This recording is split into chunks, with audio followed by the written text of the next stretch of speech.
ನಮಸ್ಕಾರ ವೀಕ್ಷಕರೇ. ಮೊನ್ನೆ ರೀಸೆಂಟ್ ಆಗಿ ಒಂದು ಪ್ರೋಗ್ರಾಮ್ ಹಾಕಿದ್ದೆ, ಪ್ರಿಪೇರ್ ಪ್ರೇ ಪ್ರೊಟೆಕ್ಟ್ ಅಂತ. ವಿನಾಶ ಯಾವಾಗ ಆಗುತ್ತೆ ಗೊತ್ತಿಲ್ಲ, ಅದಕ್ಕೆ ನಾವು ಪ್ರಿಪೇರ್ ಆಗಬೇಕು.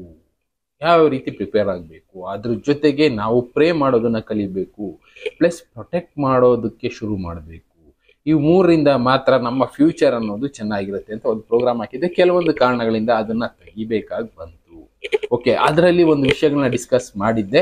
ಅದರಲ್ಲಿ ನಮಗೆ ಒಬ್ರು ಮೇಡಮ್ ಅವರು, ತಿರುವಣ್ಣಾಮಲೆಯಲ್ಲಿರೋ ಮೇಡಮ್ ಅವರು ತುಂಬಾ ವಿಷಯಗಳನ್ನ ತಿಳಿಸ್ತಾರೆ ಅಂತ ಹೇಳಿದ್ನಲ್ಲ, ಅದರಲ್ಲಿ ಆ ವಿಷಯಗಳನ್ನ ತಿಳಿಸಿದ್ರು. ಏನಂದ್ರೆ, ಒಂದು ಗಿಡಮೂಲಿಕೆ, ಇಲ್ಲಿ ತೋರಿಸ್ತಾ ಇರುವಂತ ಗಿಡಮೂಲಿಕೆ ಇದೆಯಲ್ಲ, ಇದು ತಿಂದ್ರೆ ಒಂದು 3-4 ದಿನ ಬೇಡ, ಒಂದು 2-3 ದಿನ ಹಸಿವು ಅನ್ನೋದಿರೋದಿಲ್ಲ, ಬಾಯಾರಿಕೆ ಅನ್ನೋದಿರೋದಿಲ್ಲ ಅಂತ ಒಂದು ಗಿಡಮೂಲಿಕೆ ಇದು.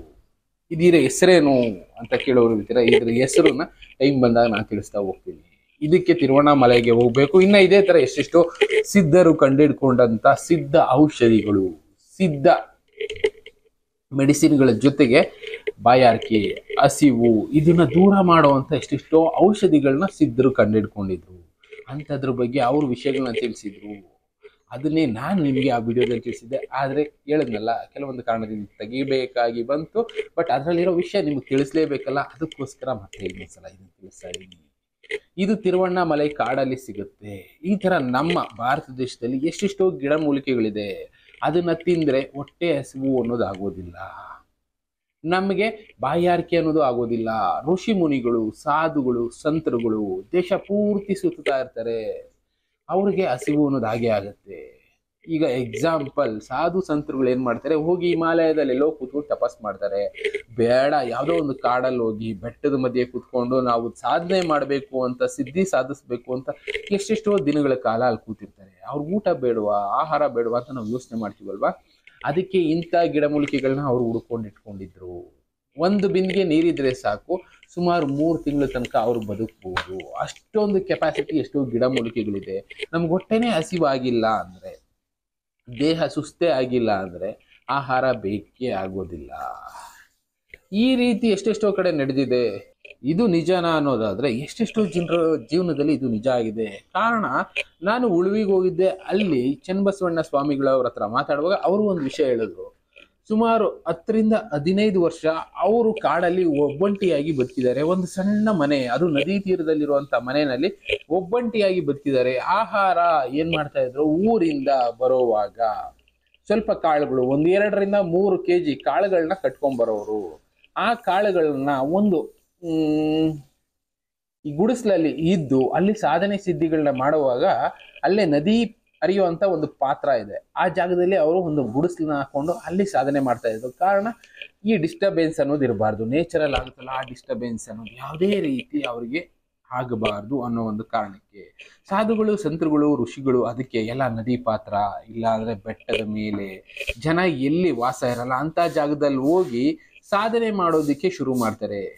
ಅಂತ ಟೈಮ್ನಲ್ಲಿ ಚನ್ನಬಸವಣ್ಣ ಸ್ವಾಮಿಗಳು ಕೂಡ ಈ ಕಾಳುಗಳನ್ನ, ಮೊಳಕೆ ಕಟ್ಟಿದ ಕಾಳುಗಳನ್ನ ದಿನಕ್ಕೆ ಒಂದೇ ಇಡೀ ಕಾಳನ್ನ ತಿಂದು ಆರಾಮಾಗಿ ಬದುಕ್ತಾ ಇದ್ರಂತೆ. ಆಹಾರದ ಕೊರತೆ ಅನ್ನೋದು ಅವ್ರಿಗಾಗ್ಲಿಲ್ಲ. ಸುಮಾರು 3 ತಿಂಗಳಿಗಾಗೋ ರೇಷನ್ ಎಷ್ಟು ಬೇಕಾಗ್ತಾ ಇತ್ತು, ಒಂದು 3-4 kg ಇದ್ರೆ ಸಾಕಾಗಿತ್ತು. ಕಾರಣ, ಅವ್ರು ಮಾಡ್ತಾ ಇದ್ದಂತ ಸಾಧನೆ ಸಿದ್ಧಿಯಿಂದ. ಅಂತ ಸಾಧಕರು ಎಷ್ಟೆಷ್ಟೋ ಜನ ಇದ್ದಾರೆ. ಇದನ್ನೇ ನಾವು ಹೇಳ್ತಾ ಇರೋದು, ಪ್ರಿಪೇರ್ ಆಗ್ಬೇಕು ಅಂತ. ಯಾವ್ದಾವ್ದು ರೀತಿ ಪ್ರಿಪೇರ್ ಆಗ್ಬೇಕಾಗುತ್ತೆ ಅನ್ನೋದಾದ್ರೆ, ನಾನು ಮೇಡಮ್ ಜೊತೆ ಡಿಸ್ಕಸ್ ಮಾಡಿದೆ, ಇನ್ನು ಎಷ್ಟೆಷ್ಟೋ ಜನರ ಹತ್ರ ಡಿಸ್ಕಸ್ ಮಾಡ್ತಾ ಇದ್ದೀನಿ. ಬೇಸಿಕಲಿ ಪ್ರಿಪ್ರೇಷನ್ ಅಂದ್ರೆ ಏನು, ಮುಂದೆ ಅನಾಹುತ ಯಾವ ರೀತಿ ಬರುತ್ತೆ ಗೊತ್ತಿಲ್ಲ, ಯಾವ ರೀತಿ ವಿಪತ್ತು ಬರುತ್ತೆ ಗೊತ್ತಿಲ್ಲ. ಯಾಕೆ ಅಂದ್ರೆ ಪ್ರಕೃತಿನಲ್ಲಿ ಅಷ್ಟೊಂದು ಇಂಬ್ಯಾಲೆನ್ಸ್ ಅನ್ನೋದು ಕ್ರಿಯೇಟ್ ಆಗ್ತಾ ಇದೆ. ಜೊತೆಗೆ ಇಸ್ರೇಲ್ ಯುದ್ಧದಲ್ಲಿ ಆದಂತ ಒಂದು ವಿಷಯದ ಬಗ್ಗೆನೂ ಡಿಸ್ಕಸ್ ಮಾಡಿದ್ವಿ. ಇಸ್ರೇಲ್ ಇರಾನ್ ಅಲ್ಲಿ ಒಂದು ಯುದ್ಧ ಆಯ್ತು. ಆ ಯುದ್ಧದಲ್ಲಿ ಎಷ್ಟೆಷ್ಟೋ ಜನ ಸತ್ತೋದ್ರು. ಕೊನೆಗೆ ತಿನ್ನೋದಕ್ಕೆ ಆಹಾರ ಇರ್ಲಿಲ್ಲ. ಏನ್ ಮಾಡಿದ್ರು, ತಿನ್ನೋದಕ್ಕೆ ಆಹಾರ ಬೇಕೇ ಬೇಕಲ್ಲ. ಎಲ್ಲಾ ಕಡೆ ಹುಡುಕಿದ್ರು, ಎಲ್ಲೂ ಆಹಾರ ಇಲ್ಲ. ಕೊನೆಗೆ ಇಸ್ರೇಲ್ ಗೌರ್ಮೆಂಟ್ ನ ಕೇಳ್ಕೊಂಡ್ರು ಆಹಾರ ಕೊಡಿ ಅಂತ. ನಮ್ಮ ಹತ್ರ ಇಲ್ಲ. ಇರಾನ್ಗಲ್ಲೂ ಇದೇ ತರ ಪರಿಸ್ಥಿತಿ ಎದುರಿಸ್ಬೇಕಾಗಿತ್ತು. ಒಟ್ನಲ್ಲಿ ಸುತ್ತಮುತ್ತ ಇದ್ದ ಜನಕ್ಕೆ ಆಹಾರದ ಕೊರತೆ ಅನ್ನೋದು ಕಾಡ್ತು.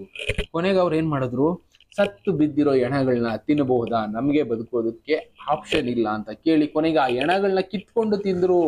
ಮನುಷ್ಯರು ಎಣ ಕಿತ್ಕೊಂಡು ತಿಂದು ಬದುಕುವಂತ ಕಾಲ ಬರುತ್ತೆ ಅಂತ ಹೇಳ್ತಾ ಇದ್ರಲ್ಲ, ಅದು ಇವಾಗ ಕಣ್ಣು ಮುಂದೆ ನೋಡ್ತಾ ಇದೀವಿ.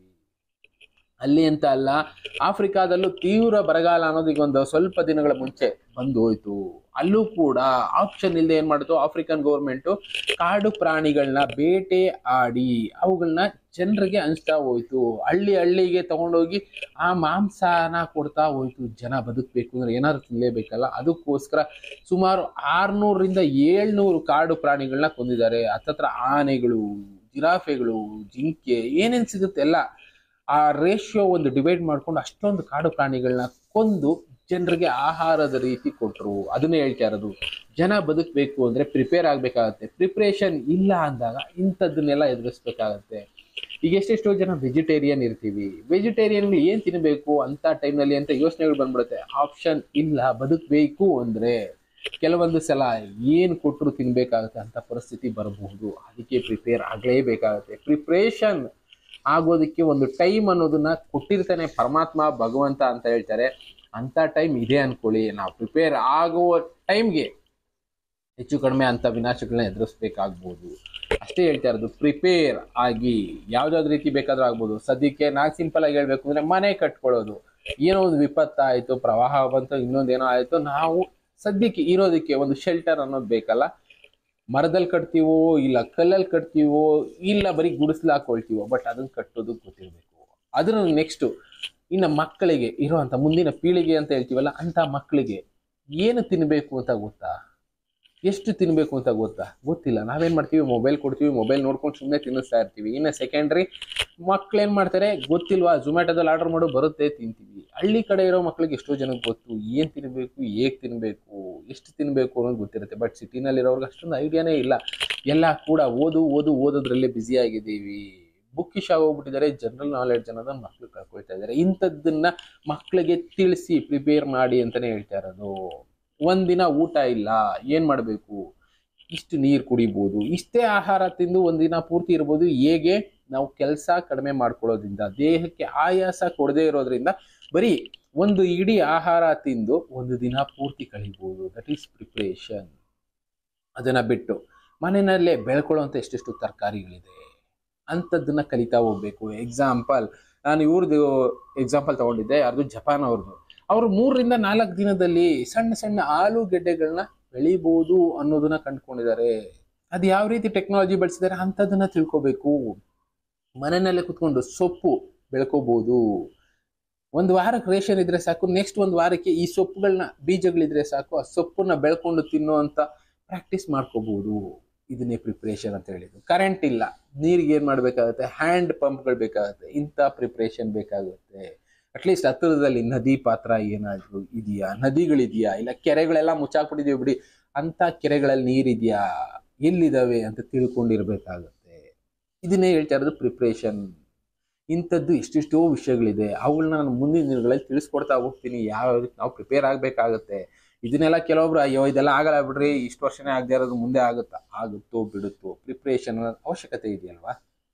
ಜಗತ್ತು ಅದನ್ನ ಪಾಠ ಕಲಿಸಿದೆ. ಎಷ್ಟೆಷ್ಟು ದೇಶಗಳಲ್ಲಿ ಅಂತ ಅನುಭವಗಳಾಗಿದೆ, ನಮ್ಮಲ್ಲೂ ಆಗ್ತಾ ಇದೆ. ಮೊನ್ನೆ ಒಂದು 4 ಅವರ್ ಕರೆಂಟ್ ಇರ್ಲಿಲ್ಲ ಅಂತ ನಾನು ಹೇಳಿದೆ, ಪ್ಲಸ್ ನೆಟ್ವರ್ಕ್ ಇರ್ಲಿಲ್ಲ ಅಂತ ಪರಿಸ್ಥಿತಿನಲ್ಲಿ ದುಡ್ಡಿದ್ರೆ ಹೇಗಾದ್ರೂ ಸ್ವಲ್ಪ ದಿನ ಬದುಕೊಂಡ್ಬಿಡ್ಬೋದು. ಅದೇ ಪ್ರಿಪ್ರೇಷನ್. ಈ ತರದ್ದು ಎಷ್ಟೆಷ್ಟು ಕಡೆ ನಡೀತಾ ಇರೋದನ್ನ ನಾನು ಎಕ್ಸಾಂಪಲ್ ಕೊಟ್ಟು ಹೇಳ್ತಾ ಇರೋದು ಯಾಕೆ ಅಂದ್ರೆ, ಅನುಭವಗಳು ಜನಗಳಿಗೆ ಬುದ್ಧಿ ಕಲಿಸುತ್ತೆ.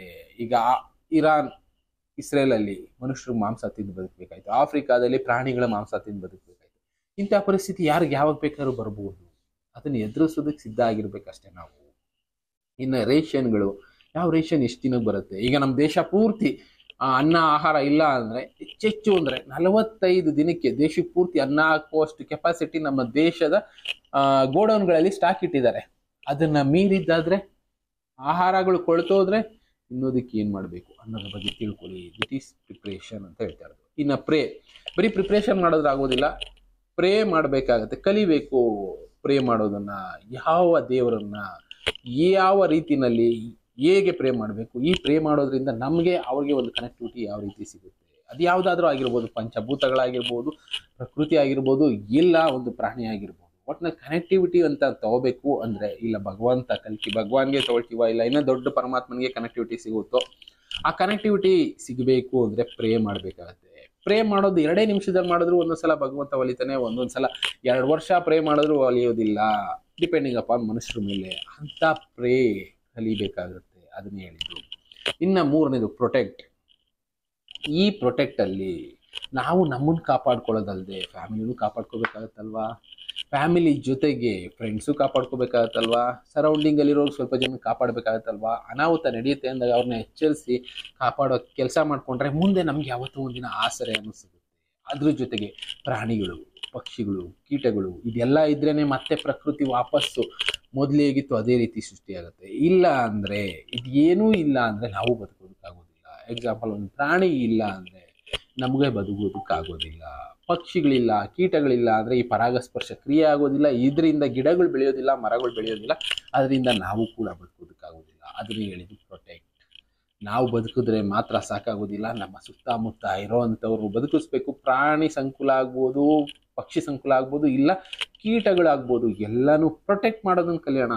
ಆ ಪ್ರೊಟೆಕ್ಟ್ ಮಾಡೋದ್ರಿಂದ ನಮ್ಮ ಫ್ಯೂಚರ್ ತುಂಬಾನೇ ಚೆನ್ನಾಗಿರುತ್ತೆ. ಈಗ ಸಿಟಿಗಳ ಕಡೆ ಅಂತೂ ಅವ್ರ ಲೈಫ್ ಸ್ಟೈಲ್ಗೆ ಅಡ್ಜಸ್ಟ್ ಆಗಿರೋದು, ಇದ್ರ ಬಗ್ಗೆ ತಲೆ ಕೆಡಿಸ್ಕೊಳ್ತಿಲ್ಲ. ಆದರೆ ಮುಂದಕ್ಕೆ ಯೋಚನೆ ಮಾಡೋರು ಸ್ವಲ್ಪನಾದರೂ ಮಕ್ಕಳಿಗೆ ಇಂಥ ವಿಷಯಗಳನ್ನ ತುಂಬಿ ಪ್ರಿಪೇರ್, ಪ್ರೇ, ಪ್ರೊಟೆಕ್ಟ್ ಈ 3 ಎಷ್ಟು ಅವಶ್ಯಕ ನಮ್ಮ ಜೀವನಕ್ಕೆ ಅನ್ನೋದನ್ನ ಅರ್ಥ ಮಾಡಿಸಿ ಮಕ್ಕಳಿಗೆ. ಇದರಿಂದ ಅವರ ಜೀವನನ ಅವ್ರು ಅರ್ಥ ಮಾಡಿಕೊಂಡು ಪ್ರಪಂಚದಲ್ಲಿ ಏನಿಲ್ಲ ಅಂದ್ರೂ ಬದುಕೋ ದಾರಿಗಳನ್ನ ಕಂಡುಕೊಳ್ತಾರೆ. ಆ ಬದುಕೋ ದಾರಿ ಒಂದು ತೋರಿಸ್ಬಿಟ್ರೆ ಸಾಕು, ಅವ್ರು ಯಾವುದೋ ಒಂದು ರೀತಿನಲ್ಲಿ ಬದುಕ್ತಾರೆ. ಎಜುಕೇಷನ್ ಇಂಪಾರ್ಟೆಂಟ್, ಆದರೆ ಬದುಕೋ ದಾರಿನ ಕಲಿಸ್ದೆ ಬರೀ ಎಜುಕೇಷನ್ನೇ ಕಲಿಸ್ತೀನಿ, ಇಂಜಿನಿಯರ್ ಮಾಡ್ತೀನಿ, ಡಾಕ್ಟ್ರು ಮಾಡ್ತೀನಿ ಅನ್ನೋದಕ್ಕಿಂತ ಅವ್ರಿಗೆ ಜನರಲ್ ವಿಷಯಗಳನ್ನ ತಿಳಿಸ್ತೀನಿ ಅನ್ನೋದ್ರ ಬಗ್ಗೆ ಸ್ವಲ್ಪ ಯೋಚನೆ ಮಾಡಿ. CBSE, ICSE ಸಿಲೆಬಸ್ ಅಂತ ಮಕ್ಕಳು ನನಗೆ ಗೊತ್ತಿರೋ ಹಂಗೆ ನಾನು ನೋಡ್ತಾ ಇರೋದು ಕಣ್ಮುಂದೆ ದಿನದಲ್ಲಿ 10 ರಿಂದ 12 ಅವರ್ ಓದ್ತಾ ಇದ್ದಾರೆ. ಆಟ ಆಡೋದನ್ನು ಬಿಟ್ಬಿಟ್ರು. ಆಟ ಆಡುವಾಗ ಎಷ್ಟೆಷ್ಟು ವಿಷಯ ಕಲಿತಾ ಇದ್ರು, ಹೊರಗಡೆ ಹೋದಾಗ ಎಷ್ಟೆಷ್ಟು ವಿಷಯ ಕಲಿತಾ ಇದ್ರು, ಪ್ರಾಕ್ಟಿಕಲ್ ಎಕ್ಸ್ಪೀರಿಯನ್ಸ್ ಅನ್ನೋದು ಆಗ್ತಾ ಇತ್ತು. ಇತ್ತೀಚಿನ ದಿನಗಳೆಲ್ಲ ಯಾವುದೂ ಇಲ್ಲ. ಕಂಪ್ಲೀಟ್ಲಿ ಓದು ಬಿಟ್ಟರೆ ಒಂದು ಅರ್ಧ ಗಂಟೆ ಮೊಬೈಲ್ ನೋಡು, ಇಲ್ಲ TV ನೋಡು, ಇಷ್ಟೇ. ಮನೆಯಿಂದ ಆಚೆ ಬರೋದನ್ನ ಮಕ್ಕಳು ಮಾಡ್ತಿದ್ದಾರೆ. ಓವರ್ ಆಲ್ ಆಗಿ ಜನರಲ್ ನಾಲೆಡ್ಜ್ ಮಕ್ಕಳಲ್ಲಿ ಕಡಿಮೆ ಆಗ್ತಾ ಇದೆ. ಇದು ಫ್ಯೂಚರ್ಗೆ ಮಾರಣಾಂತಿಕ ಅಂತಲೇ ಎಲ್ಲರೂ ಹೇಳ್ತಾ ಇರೋದು. ಆದಷ್ಟು ಇಂಥದ್ದಕ್ಕೆ ಪ್ರಿಪೇರ್ ಮಾಡಿ. ಪ್ರೇ, ಗಾರ್ಡನ್ ಯಾಕೆ ಪ್ರೇ ಮಾಡಬೇಕು ಅಂತ ಮಕ್ಕಳಿಗೆ ಹೇಳ್ಕೊಡಿ. ಪ್ರೊಟೆಕ್ಟ್ ಯಾಕೆ ಮಾಡಬೇಕು ನಮ್ಮ ಸರೌಂಡಿಂಗ್ಸ್ನ ಅಂತ ಹೇಳ್ಕೊಡಿ. ಆವಾಗ ನಮ್ಮ ಫ್ಯೂಚರು ಚೆನ್ನಾಗಿರುತ್ತೆ. ಇದ್ರ ಬಗ್ಗೆನೇ ನಾವು ಮೊನ್ನೆ ಮೇಡಮ್ ನಾವು ಡಿಸ್ಕಸ್ ಮಾಡಿದ್ದು. ಇನ್ನು ಇದೇ ಥರ ಎಷ್ಟೆಷ್ಟು ವಿಷಯಗಳು ಡಿಸ್ಕಸ್ ಮಾಡೋದಿದೆ. ಜನರುಗಳ ಜೊತೆ ನಾವು ಡಿಸ್ಕಸ್ ಮಾಡ್ತಾ ಇದ್ದೀವಿ. ವೀಕ್ಲಿ ಒಂದ್ಸಲ ಕೆಲವೊಬ್ಬರು ನಮ್ಮನ್ನು ಕಾಂಟ್ಯಾಕ್ಟ್ ಮಾಡ್ತಾ ಇದ್ದಾರೆ. ಸಂಘ ರೀತಿ ಒಂದು ಕಂಡಕ್ಟ್ ಮಾಡ್ತಾ ಇದ್ದೀವಿ. ಆನ್ಲೈನ್ ಕೂಡ, ಆನ್ಲೈನಲ್ಲಿ ಅವ್ರಿಗೆ ಗೊತ್ತಿರೋ ಅನುಭವಗಳನ್ನ ಅವ್ರು ಎಕ್ಸ್ಪ್ಲೇನ್ ಮಾಡ್ತಾ ಇದ್ದಾರೆ. ಮೊನ್ನೆ ಕೂಡ ಒಂದು 12-13 ಜನ ಜೊತೆ ಕುತ್ಕೊಂಡು ಮಾತಾಡಿದ್ವಿ. ಅವ್ರು ಅದೇ ಹೇಳಿದ್ರು, ಸರ್ ನಮಗೆ ಭಕ್ತಿ ಮಾರ್ಗ ನಿಜವಾಗ್ಲೂ ಬೇಕು ಸರ್, ಶಾಂತಿ, ನೆಮ್ಮದಿ ಇದೆಲ್ಲ ಬೇಕು. ಏಕೆ ಅಂದರೆ ಈ ಮೊಬೈಲು ಅಡ್ಜಸ್ಟ್ ಆಗಿಬಿಟ್ಟಿದ್ದೀವಿ, ರೀಲ್ಸು ಇದೆಲ್ಲ ನೋಡ್ಕೊಂಡು ಆ ನೆಗೆಟಿವಿಟಿ ಅನ್ನೋದು ಮೈಂಡಲ್ಲಿ ಕುತ್ಕೊಂಡ್ಬಿಟ್ಟಿದೆ. ಅದರಿಂದ ಆಚೆ ಬರಬೇಕು, ಇಂಥ ಪ್ರಪಂಚ ಜ್ಞಾನ ತಿಳ್ಕೊಬೇಕು ಅಂದ್ರೆ ಏನೇನು ಮಾಡಬೇಕು ಅಂತ ಎಲ್ಲ ಕೇಳ್ತಾ ಇದ್ರು. ಅಂಥದ್ರ ಬಗ್ಗೆನೂ ಡಿಸ್ಕಷನ್ ಮಾಡ್ತಾ ಇದ್ದೀವಿ. ಒಳ್ಳೊಳ್ಳೆ ವಿಷಯಗಳು ಡಿಸ್ಕಷನ್ ಆದಾಗ ಒಂದು 4 ಜನಕ್ಕೆ ಅದರಲ್ಲಿ ಅರ್ಥ ಆಗುತ್ತೆ ಅನ್ನೋದಷ್ಟೇ ನಮ್ಮ ಉದ್ದೇಶ. ಇನ್ನು ಇದೇ ಥರ ಎಷ್ಟೆಷ್ಟು ವಿಷಯಗಳನ್ನ ನಾನು ತಿಳಿಸ್ತಾ ಇರ್ತೀನಿ, ಎಚ್ಚರಿಸ್ತಾ ಇರ್ತೀನಿ, ಮತ್ತೆ ಸಿಗ್ತಾ ಇರ್ತೀನಿ. Thank you. ಗುಡ್